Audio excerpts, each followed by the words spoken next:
So first of all, before we get through T-Fat-K stuff, let's take a step back into my library of streamable clips, and let's go to the first thing I want to talk to you guys about, which is this that I clipped here. And in this clip, the title is Bobby Lee brags about cancelling shows last minute because he doesn't feel like it and would rather watch Lord of the Rings. They do that in New York sometimes. Like you see guys at the Cellar do it. They don't do that here.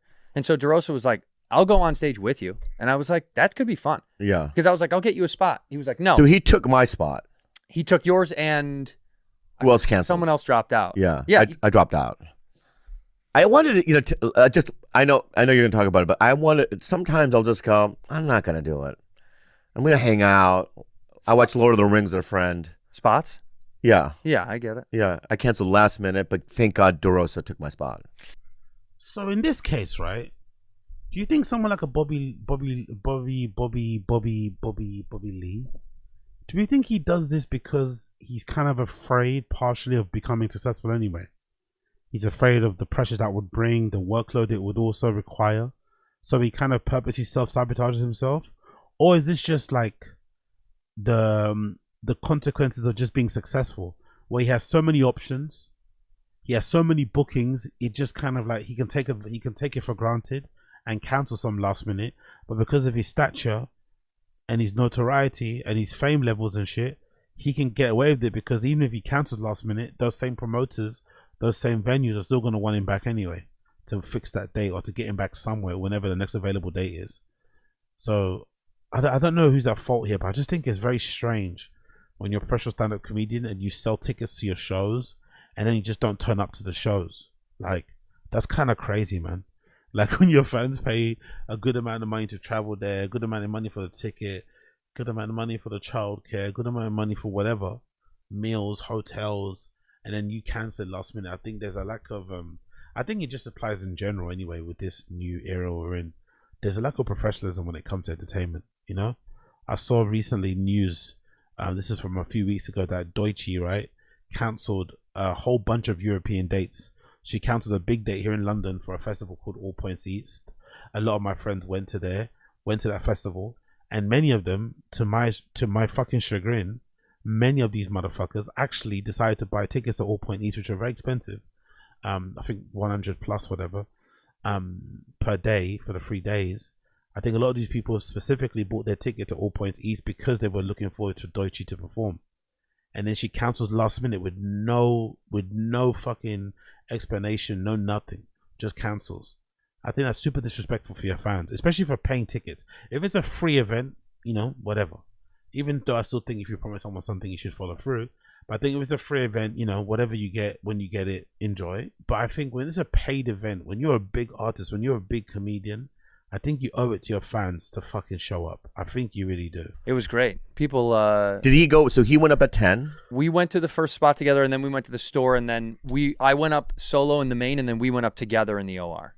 But what I'm saying is that on stage, I heard you were... So yeah, I don't know. He does this a lot. This is part of his charm. I know when I check out the Tim Dillon Reddit from time to time, I'm a big fan of Tim Dillon. Pick up Tim Dillon, pick up his Patreon, make sure you sign up to his Patreon. I do see a bunch of people complain because Tim Dillon is known to cancel shows last minute, and people complain a lot about it. And and again, he's sober now. He doesn't do drugs, doesn't drink or anything. You know, he kind of keeps himself and shit. And he just sometimes will admit, I just woke up and wasn't feeling like it.